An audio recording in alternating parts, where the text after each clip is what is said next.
Welcome to the Ultimate Sports Podcast. Today is Wednesday, October 23rd, 2019. Today I'm going to recap Game 1 of the World Series, look ahead to Game 2, NBA, talk about opening night last night, look ahead to a big night of slated games tonight, NHL, look back on last night's games, look ahead to tonight's slate, power rankings for the NFL, bowl projections, my top 100 players of the NBA as we start the season, and my best bet of the day. We're going to start with the World Series because that's the biggest thing going on in sports right now. The Nationals defeated the Astros by a score of 5-4 in Game 1 to take a 1-0 series lead. A phenomenal performance by Juan Soto, who had 3 hits in the game. He's the early favorite for World Series MVP in my mind. Max Scherzer gets the win despite only going 5 innings. Garrett Cole the loss. Sean Doolittle to save. Bottom of the first, Yuli Gurriel 2-run double, 2-0 Astros. That guy seems to have woken up after he hit that big home run against the Yankees on Saturday night. Top of the second, home run Ryan Zimmerman 2-1. Top of the fourth, home run Juan Soto 2-2. Top of the fifth, RBI single Adam Eaton 3-2. 2-run double Juan Soto 5-2. Bottom of the seventh, Astros starting to make it interesting. Home run George Springer off of I forget the reliever's name from Washington. Tanner Rainey. 5-3. And bottom of the eighth, RBI double George Springer makes it 5-4. That's your final. Max Scherzer, 5 innings, 5 hits, 2 runs, 3 walks, 7 strikeouts. Patrick Corbin comes in the sixth, an inning, a hit, and 2 strikeouts. Tanner Rainey had a poor performance after, it was a good playoff for him, by the way, at some points. A third of an inning, a hit, and a run, 2 walks, and a strikeout. Daniel Hudson, an inning and a third, 3 hits, an earned run, no walks, and a strikeout. And Sean Doolittle, an inning and a third, no hits, no runs, no walks, and a strikeout. Astros side, Garrett Cole, his worst start of the playoffs. 6 innings, 8 hits, 5 runs, a walk, and 6 strikeouts. Will Harris, an inning, a hit, and a strikeout. Joe Smith, an inning and a strikeout. Tonight is Game 2, 8 o'clock on Fox. Astros minus 175 with Justin Verlander on the mound looking to bounce back from that start against the Yankees, and Steven Strasburg. I'm going to go with the Astros tonight in what should be a low-scoring type of game. I think Verlander at home is much better than Verlander on the road.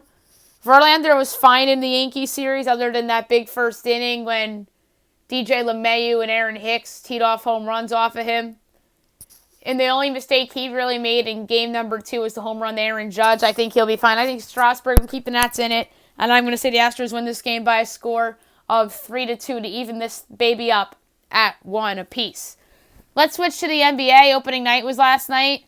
We had 2 entertaining games. Raptors over the Pelicans, 130-122 in overtime, as the Raptors are 1-0. The Pelicans are 0-1. Pascal Siakam had 34 points. Probably the best game of his regular season career, with 18 boards and 5 assists. Also with 34 points, except with 7 assists and 5 boards. Fred VanVleet, Kyle Lowry had 22 with 6 assists. OG Anunoby had 11 with 7 boards. Off the bench, Serge Ibaka had 13. And by the way, Siakam fouled out of this game, and credit to the Raptors for finding a way to win. Brandon Ingram, 22 points, 5 boards, 5 assists. Drew Holiday, 13 points and 6 assists. J.J. Redick started for them, 16 points, and off the bench, Josh Hart had 15, and with 14 off the bench, Nicolo Melli. So a surprising good bench performance there for him. Clippers over the Lakers, 112-102. So my bets go over. I said the under in the first game and the Lakers in the second game, so I took the 0. As the Clippers go to 1-0 and the Lakers go to 0-1. Kawhi Leonard in his Clippers debut, 30 points, 5 assists and 6 boards. And the rest of his help came off the bench. Jermichael Green had 12.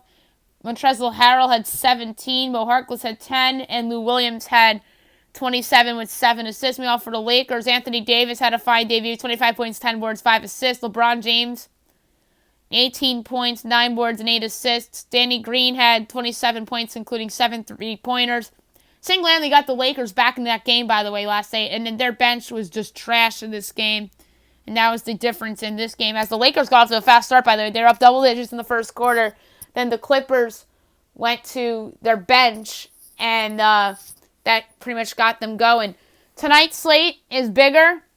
7 o'clock Bulls, Hornets, Pistons, Pacers, Cavaliers, Magic. 7:30 ESPN, Celtics at the 76ers. Philly's a 6-point favorite. I am going to take the Sixers here at home. I don't know who's on the call for ESPN. If I had to guess, I'd say it's Mike Breen, Mark Jackson, and Jeff Van Gundy. Or maybe it's just Breen and Van Gundy, and then Jackson would be doing, in theory, Nuggets Trailblazers with Dave Pasch. Unless if they put the big three on that game, and then Dave Pasch and George Burke on the second game, we'll see. But my prediction is that it's going to be Breen and Van Gundy on the first game, and then Dave Pasch and Mark Jackson on the second game. I think the Sixers come out there, and Al Horford will have a big game. Ben Simmons will come close to a triple-double. Joel Embiid will have a double-double. Celtics will play hard. They'll be competitive, but I think Philly comes out on top for this one. Grizzlies at the Heat. Timberwolves at the Nets. 8:30 Wizards at the Mavericks. Knicks at the Spurs. 9 o'clock Thunder at the Jazz. 10 o'clock ESPN Nuggets Trailblazers. I'm going to take the Nuggets here to win on the road. I just think that they are the better team. And they're actually getting points here. So, give me the Nuggets here getting the point. That's going to be my best play of the night. And then Kings at the Suns. Although, in theory, the best play of the night would be Knicks at the Spurs, taking the Spurs minus the 10.5. I think that is almost a lock. Mitchell Robinson's not playing for the Knicks. So, you know what? I'm going to do that as my lock pick. But in terms of, like, straight-up picks for the nationally televised games, I take the Nuggets to win, and then take the 76ers to win. But as far as my gambling pick, the easy play here is Spurs minus 10.5. Knicks are just a bottom 3 team in the NBA. I think they're going to be terrible again. Their coach is, I think, on the hot seat already. They're missing their best defensive player. So I expect a big game from DeJounte Murray and Derek White. So Spurs over the Knicks, and I think that's a 20-point win for Greg Popovich's team. NHL. Last night, the Coyotes over the Rangers 3-2 in overtime. Coyotes are 5-2-1. Rangers 2-4-1. Number 1 star of the game with 17 saves on 19 shots. Darcy Kemper, number 2 star of the game with the overtime winner. Christian Dorvac. Number 3 star of the game with 2 goals. Tony DeAngelo, the former Coyotes defenseman. Bruins over the Maple Leafs 4-2. The Bruins are 6-1-2. Maple Leafs 5-4-2. Number 1 star of the game with a goal and assist. David Pastrnak. Number 2 star of the game with a goal. Brett Ritchie. Number 3 star of the game with a goal and assist. Brad Marchand. Sabres over the Sharks 4-3 in overtime. A great win for Buffalo, who is 8-1-1. San Jose 3-5-1. Number 1 star of the game with 2 goals and 2 assists. Jack Eichel. Number 2 star of the game with a goal and assist. Erik Karlsson. Number 3 star of the game with a goal. Sam Reinhart. Panthers over the Penguins 4-2. A nice win for Florida. They're 4-2-3. Pittsburgh 6-4. Number 1 star of the game with a goal and assist, Jonathan Huberdeau. Number 2 star of the game with a goal and assist, the center from the Panthers, Dennis Maglin, who's off to a good start this season. Number 3 star of the game, didn't have a point, but just played a good game, Brian Boyle. Canucks over the Red Wings 5-2. The Canucks came from behind to win this game. At Detroit, they are 6-3. Detroit's 3-6. Number 1 star of the game with a hat trick, Bo Horvat. Number 2 star of the game with the goal, Jake Virtanen, the number 3 star of the game with 31 saves on 33 shots, Jacob Markstrom. Predators over the Ducks 6-1. It was an ass-kicking win for Nashville, who is 5-3-1. Anaheim 6-4. Number 1 star of the game with 26 saves on 27 shots, Pekka Rinne. Number 2 star of the game with a goal and assist, Roman Josi. Number 3 star of the game with 2 goals, Victor Avritsin. Wild over the Oilers 3-0. The Wild are 3-6. Edmonton 7-2-1. So a surprising win for Minnesota. Number 1 star of the game with 2 goals and assists, Eric Staal. Number 2 star of the game with an assist, Mats Zuccarello. Number 3 star of the game with 16 saves on 16 shots, Alex Stalock. Kings over the Jets 3-2. The Kings are 4-5. Winnipeg's 5-6. Number 1 star of the game with 38 saves on 41 shots, Connor Hellebuck. Number 2 star of the game with a goal, Anze Kopitar. Number 3 star of the game with 26 saves on 28 shots, Jonathan Quick. Golden Knights over the Blackhawks 2-1 in a shootout. A good win for Vegas. They are 7-4. Chicago's 2-3-2. Number 1 star of the game with 31 saves on 32 shots, Marc-Andre Fleury. Number 3 star of the game, 33 shots on 34 shots, Robin Lehner. Number 2 star of the game with a goal, Kirby Doc. Capitals over the Flames 5-3. Nice road win For Calgary, for Washington, they're 7-2-2. Calgary's 5-5-1. Number 1 started the game with a goal in the 6th, Alex Ovechkin. Number 2 started the game with a goal, Elias Lindholm. Number 3 started the game with 32 saves on 35 shots, Braden Holtby. Short slate tonight, 7:30 Red Wings Senators, and in the big game on NBCSN, Doc Emrick, Eddie Olczyk, and Brian Boucher on the call, Penguins Lightning. I love Tampa Bay tonight, a little bit of a statement game for them against the team from the East that I don't think will ultimately be among the teams we're talking about with the chance to win the Stanley Cup at the end of the season. So give me the Lightning at home tonight against the Penguins, and I think they win this game by multiple goals. Power rankings for the NFL for Week 9. Like I said, we'll try to be quick here. 32 is the Miami Dolphins. They're just absolutely pathetic. We know that. 31's the Bengals. Same for them. 30's the Redskins. They're really bad. They were shut out at home against the Niners. Granted, bad weather. 29, the Jets. They're shut out at home against the Patriots. That was just a disastrous loss for that team. 28's the Falcons. They look like a mess right now. 27 is the Tampa Bay Buccaneers. Jameis Winston's a mess. 26, the Giants. They've lost 3 in a row. Won't be easy to get to snap that losing streak at the Lions this week. 25, the Chargers. Very much one of the more disappointing teams in the league this year. 24, the Denver Broncos, who laid an egg last week against the Chiefs. 23 is the Pittsburgh Steelers. I think they have a good chance to get themselves back on track towards being relevant in the AFC playoff picture if they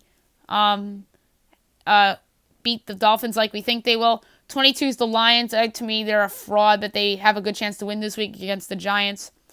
21, the Cardinals. That was a great win at the Giants, a game that if the Cardinals are to surprise people that they would have to win, because next week's not going to be easy as they go to the Saints. 20 is the Titans. They're just not very good in my mind. Ryan Tannehill's their quarterback now. 19 is the Jaguars. They obviously Gardner Minshew. Good bounce-back win for them. And next they have the Jets. 18 is the Raiders, who looked lost against the Packers. That Derek Carr fumble at the goal line changed that game. 17, the Browns. They're a disaster. They're at the Patriots this week. 16 is the Bears, another underachieving team. Mitch Trubisky is looking like the quarterback that we thought was a bust coming out of college. 15, the Philadelphia Eagles. Just a bad loss at Dallas last week, but I think they have a chance to bounce back this week against the Bills, who are my number 14 team. I just think they're frauds, and I don't think they're a top 10 team in the league. I just need to see more good quarterback play by Josh Allen and for them to score over 30 in a game for me to consider them among the contenders. 13 is the Panthers. I think this team is awesome, and I think they have a legit chance to hand the Niners their first loss of the season. 12 is the Kansas City Chiefs. They're just slow because of no Patrick Mahomes. 11 is the Rams. They arguably should be in the top 10 with the trade for Jalen Ramsey, but I just can't get over how bad Jared Goff's looked a couple times this season. 10 is the Dallas Cowboys. Good bounce-back win against the Eagles. Then their losing streak. They have the bye this week, I believe. 9 is the Texans. So, another good team in Texas here. They lost to the Colts, who I have at number 8. 2 very good teams, AFC South. They'll be battling it all year. 7's the Seahawks. Disappointing loss against the Ravens last week, but I still think this is a good team. And the Ravens are 6. Lamar Jackson's continuing to silence his doubters as the year goes on. 5, the Vikings. I'm just very impressed with how this team has looked since those back-to-back, or those 2 division losses against the Bears and the Packers. Granted, those were games on the road. And then they went up to Detroit and beat the Lions. And I think this team's about to go on a little bit of a run here and give the Packers a run for their money for that division. 4 is the Niners. I'm not sold on their offense really being as good as the other contenders. But their defense is really starting to prove me wrong here. 3 is the Packers. They're very good. They're arguably the team to beat in the NFC. But I honestly think that team is the New Orleans Saints, who I have at number 2, who continue to silence doubters with their defense and the play of Teddy Bridgewater. And the Saints, to me, are the team to beat in the NFC. And number 1's the New England Patriots. They're the team to beat in the NFL as long as Tom Brady and Bill Belichick are around. And they're going to be number 1 on this list until they suffer a loss or barring a significant injury. The bowl projections for week number 9 of the college football season. I had to make some significant changes because there are some upsets. This is the second week in a row where I had to bump out a playoff or a New Year's Six type of team. And without further ado, here we go. College football playoff, Fiesta Bowl, I have Ohio State and Clemson. In the Peach Bowl, I have Alabama and Oklahoma. Bama 1, Ohio State 2, Clemson 3, Oklahoma 4. Rest of the New Year's 6, Cotton Bowl, Appalachian State and Georgia. Orange Bowl, Virginia and Notre Dame. Rose Bowl, Utah and Penn State. Sugar Bowl, LSU and Baylor. Other bowl games. Southern Miss and Central Michigan in the Bahamas Bowl. Frisco Bowl, East Carolina and Army. New Mexico Bowl, UAB and Utah State. Cure Bowl, Navy and Georgia Southern. The Boca Raton Bowl, Tulane and Ball State. Camellia Bowl, Toledo and Arkansas State. The Las Vegas Bowl, the Boise State Broncos and the Washington State Cougars. New Orleans Bowl, Marshall and Louisiana. Grispilla Bowl, Temple and Western Kentucky. Hawaii Bowl, BYU in Hawaii. Oh no, Grispilla Bowl is Temple and Western Kentucky, and the Hawaii Bowl, BYU in Hawaii. Yeah, I got that mixed up. Yeah, Hawaii and the Hawaii Bowl. Independence Bowl, FAU and Syracuse. Quick Lane Bowl, Louisville and Michigan State. Military Bowl, UCF and Duke. Pinstripe Bowl, NC State and Indiana. Texas Bowl, Oklahoma State and Kentucky. Holiday Bowl, Wisconsin and Arizona State. Cheez-It Bowl, Stanford and Texas Tech. Camping World Bowl, Pitt and Iowa State. First Responder Bowl, Louisiana Tech and Kansas State. Music City Bowl, Wake Forest and Purdue. Red Box Bowl, Nebraska and USC. Belk Bowl, Virginia Tech and Mississippi State. Sun Bowl, Florida State and Washington. Liberty Bowl, SMU and TCU. Arizona Bowl, San Diego State and Georgia State. Alamo Bowl, Texas and Oregon. Citrus Bowl, Minnesota and Florida. Outback Bowl, Michigan and Auburn. Birmingham Bowl, Fresno State and Cincinnati. Gator Bowl, Iowa and Texas A&M. The famous Idaho Potato Bowl, Eastern Michigan and Air Force. Armed Forces Bowl, Colorado and Wyoming. And the Mobile Alabama Bowl, Ohio and Troy. I did not do this on the NBA season preview predictions podcast or on yesterday's podcast, so I'm going to make it a segment on today's show, which is my top 100 players in the NBA as we head into the 2019 season, or as we're actually underway, I should say. A couple things, Kevin Durant and DeMarcus Cousins I excluded because they're going to be out for the season with injuries. Meanwhile, spoiler alert, Klay Thompson is on there because he hasn't necessarily been ruled out for the season like Kevin Durant and DeMarcus Cousins have. So I included Klay on there, assuming that he will be back. Or that's just me thinking that he will be back, and I do not think that Kevin Durant or Boogie Cousins will play this year. Other than Durant and Boogie, other honorable mentions on this list: Jusuf Nurkic of the Blazers, Ricky Rubio of the Suns, Eric Bledsoe of the Bucks, Enes Kanter of the Celtics, R.J. Barrett of the Knicks, Jarrett Culver of the Timberwolves, DeAndre Hunter of the Hawks. And without further ado, top 100 players in the NBA this season. My number 100 guy is Joe Harris of the Brooklyn Nets. He's going to be their starting two-guard. 99, Derek White of the Spurs. He's going to be their starting two-guard. 98, Andre Drummond, Pistons. He's their starting center. Trade bait, potentially. 97, Miles Turner of the Indiana Pacers. He's their starting center and potential trade bait. 96, Mitchell Robinson of the New York Knicks. He's their starting center, and he will miss tonight's game with an ankle injury. 95, Danilo Gallinari, starting power forward for Oklahoma City Thunder. Could be trade bait.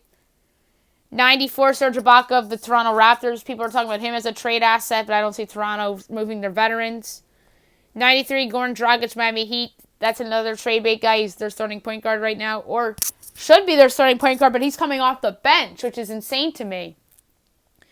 92, Jaylen Brown of the Boston Celtics, starting two-guard. He has to make a leap for them, in my opinion, this year. 91, Gary Harris of the Denver Nuggets. He's another starting two-guard in the league that I think has to make a next step. 90, Landry Shamet, Los Angeles Clippers. I believe he came off the bench last night, if I wasn't mistaken, but he's somebody that should start for them on occasion at point guard, or even at the 2 guard if George has to miss some more time. 89, Jared Allen, Brooklyn Nets. He should be their starting center, but he's not. DeAndre Jordan is. Maybe he's trade bait. 88, Bam Adebayo, Miami Heat. He's their starting center. They're really high on this kid. 87, Fred VanVleet of the Toronto Raptors. He was starting at the 2 guard for them yesterday. Had a nice game. 86, Gordon Hayward, Boston Celtics. He has to have a big bounce back year this year. He'll be starting at small forward for the Celts. 85, Julius Randle, New York Knicks. He's their starting power forward. He'll put up the big numbers on that bad team. 84, Terry Rozier, Charlotte Hornets. I just think this is another good stats, bad team player. Starting at point guard for them. 83, Patrick Beverley, Los Angeles Clippers. He's their starting point guard, started for them last night and really brought his intensity to the next level. 82, Montrezl Harrell of the Los Angeles Clippers, their backup center, which is insane to me. He'd start on a bunch of different teams. 81, Wendell Carter Jr., Chicago Bulls. I think he's going to make a leap this year. He's their starting center. 80, Josh Richardson, Philadelphia 76ers. He's their starting 2 guard. He'll provide good two-way play for them. 79, Ivica Zubac of the Los Angeles Clippers, the former Laker. He started at center for them last night. He has some high upside. 78, Andre Iguodala, Memphis Grizzlies. That's a guy that I think is going to be traded or bought out and land with a contender, whether it's whether it's with Clippers, Lakers, Houston, whomever. 77, Brandon Ingram, New Orleans Pelicans. He was mad last night for the Pels. He didn't really do much for them in that game last night. But I think he's a player that could improve. 76, Evan Fournier, Orlando Magic. Good wing player for them. 75, Justice Winslow, Miami Heat. He's actually starting at point guard for the Heat, which is crazy to me. 74, Harrison Barnes, Sacramento Kings. Good starting forward, veteran in this league. 73, Brook Lopez, Milwaukee Bucks. Good starting center. Was a big part of what the Bucks did last year and be a big part of their success this year. 72, Clint Capella, Houston Rockets. Starting center for Houston. Has gotten better by the year. 71, Spencer Dinwiddie, Brooklyn Nets. Certainly a candidate for the 6th Man of the Year award. That guy is instant offense off the bench. 70, Will Barton, Denver Nuggets. Instant offense off the bench for them at the wing position. 69, Eric Gordon, Houston Rockets. Same thing. Wing player.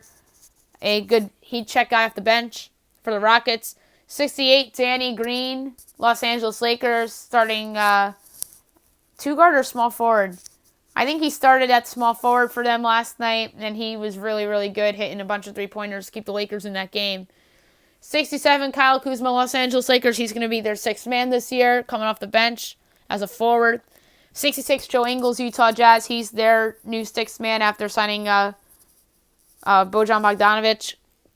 65, JJ Redick, Pelicans. He started for them last night, actually, and provided some good minutes. 64, Marc Gasol, Raptors. I think he's going to have a solid season. 63, Lauri Markkanen, Chicago Bulls. This is a player I think can make a leap. They're starting power forward. Small ball 5. 62, Aaron Gordon, Orlando Magic. He's a combo forward. Kind of raw. 61, Bogdan Bogdanovic, Utah Jazz. I think he's going to prove to be a spectacular addition. Or no, this is the Kings, Bogdan Bogdanovic. I think he's a good bench guy for them and could be trade bait potentially. Who knows? 60, Zach LaVine, Chicago Bulls. He's going to be their leading scorer this year at point guard.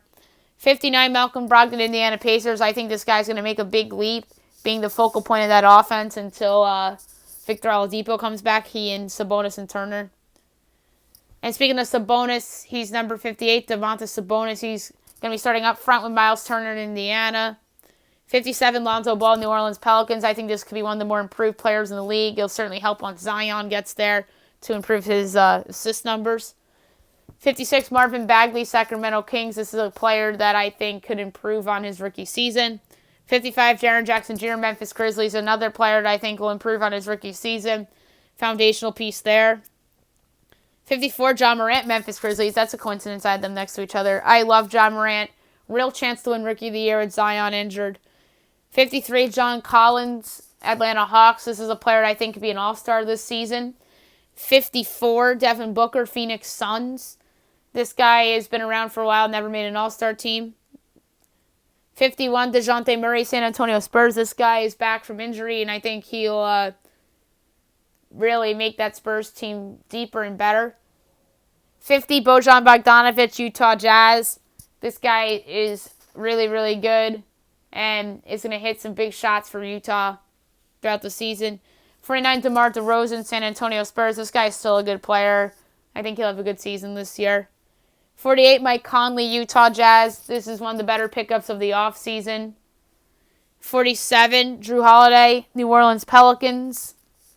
Holiday, one of the more underrated point guards in the league.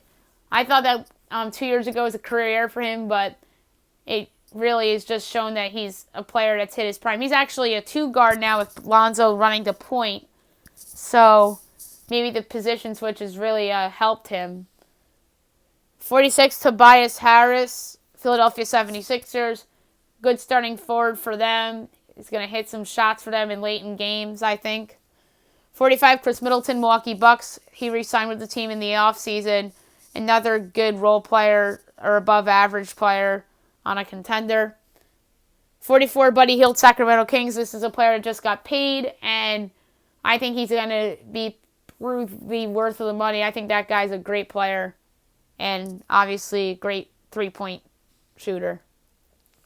43, DeAndre Ayton, Phoenix Suns, last year's number 1 overall pick. I think he makes a jump in year 2. 42, Lou Williams, Los Angeles Clippers, best bench player in the league by far. 41, Chris Paul, Oklahoma City Thunder.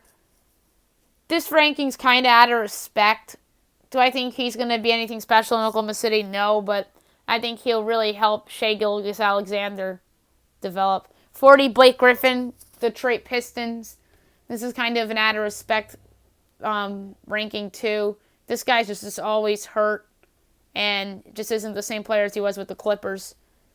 39, LaMarcus Aldridge, San Antonio Spurs. This guy is still a good power forward in the league and still can get you buckets. 38, Kevin Love, Cleveland Cavaliers. This is a guy that I think is going to be the biggest name traded this year. If not him, then Bradley Beal. 37, Kyle Lowry, Toronto Raptors. This is a guy that I think is be trade bait as well, but I don't think so because I think Toronto wants to try to make the playoffs. 36, Al Horford, Philadelphia 76ers. Horford obviously is a guy that is just a perfect veteran. I think he's going to be an all-star on the Sixers this year because of name recognition, best team in the East, and he's just a great teammate too. 35, Shai Gilgeous-Alexander, Oklahoma City Thunder. I think this is a player that's going to make a huge leap in year 1 and year 2, being on his own team pretty much. And I think the presence of Chris Paul will help him. 34, Kristaps Porzingis, Dallas Mavericks. I think being the Robin will help Porzingis a lot, although it hurt him in New York when he was playing with Carmelo Anthony. But Carmelo Anthony was washed up at that point in his career. Meanwhile, Luka Doncic is a player that's really still young and up and coming. So it's a different experience for KP, and I think he's going to, when he's healthy, play very well. 33, Karl Anthony Towns, Minnesota Timberwolves. Cat's just a guy that is just a great offensive talent and never really has shown any great level of defense. And he's never won anything as being the Batman. He was a Robin on the Timberwolves team that made the playoffs when Jimmy Butler was there. 32, Draymond Green, Golden State Warriors, another ranking that's out of respect. 3-time NBA champion, should be a 4-time NBA champion, arguably even a 5-time if Kevin Durant doesn't get hurt and if he doesn't punch LeBron James. Good veteran. I think he has a bounce-back season for the Warriors after having a bad shooting year last year. And he really bounced back in the playoffs after a bad regular season. 31, Nikola Vucevic, Orlando Magic. This guy is a really good offensive center, but doesn't play a lick of defense. 30, Trae Young, Atlanta Hawks. I think this is one of the more improved players in the NBA this year. No, he probably won't play a lick of defense either, but he's just a phenomenal shooter and help make the Hawks, dare I say, make the playoffs in the Eastern Conference. 29, Jason Tatum, Boston Celtics, one of the more improved players of the league, in my opinion, coming into this year.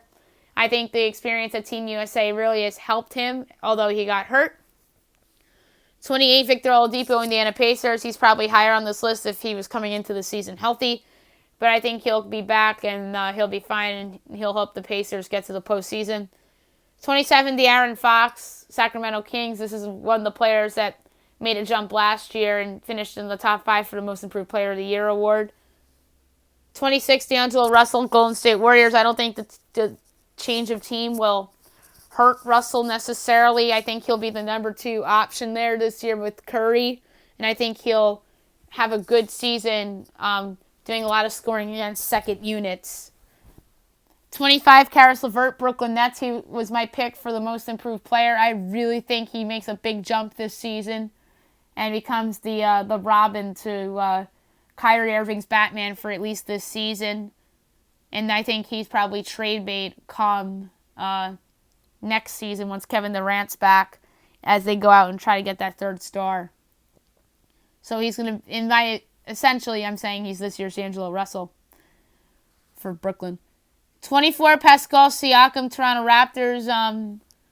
He played like a top 25 player last night with the 34 points in the Raptors win. So, obviously, I made these rankings before the games. So, that looks good right now. 23, Rudy Gobert, Utah Jazz. Defensive monster. His offensive game is developing more and more by the year.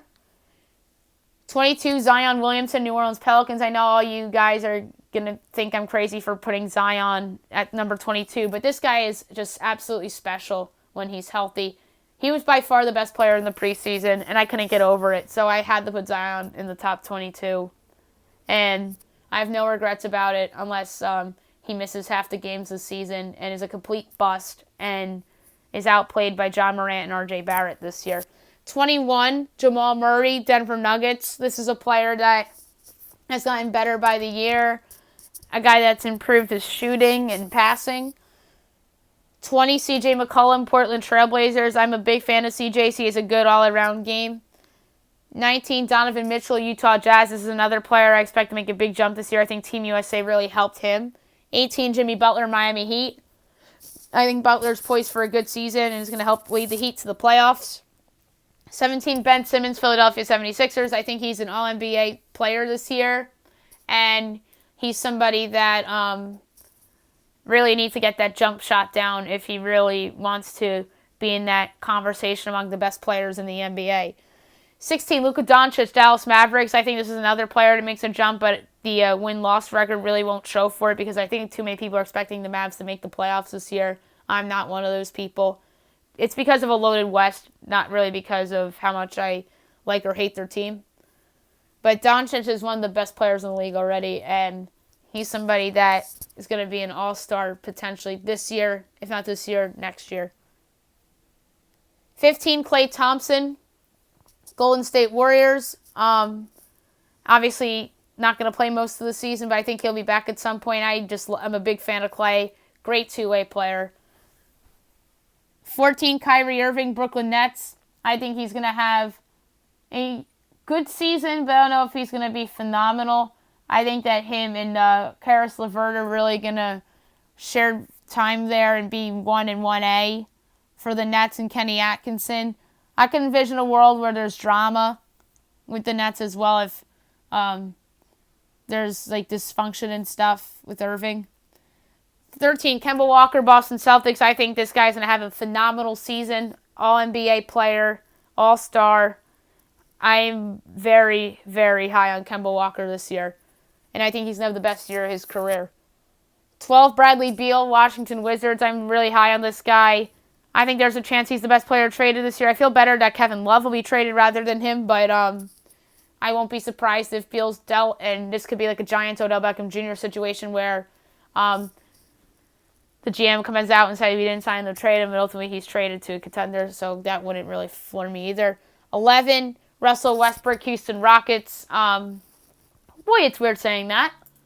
I'm interested to see how the dynamic is with him and Harden and with Mike D'Antoni. I think he Won't average a triple-double, but will come somewhat close. 10, Damian Lillard, Portland Trailblazers. You have to start accepting the idea that Damian Lillard might be the second best point guard in the NBA. This guy is an all-world player.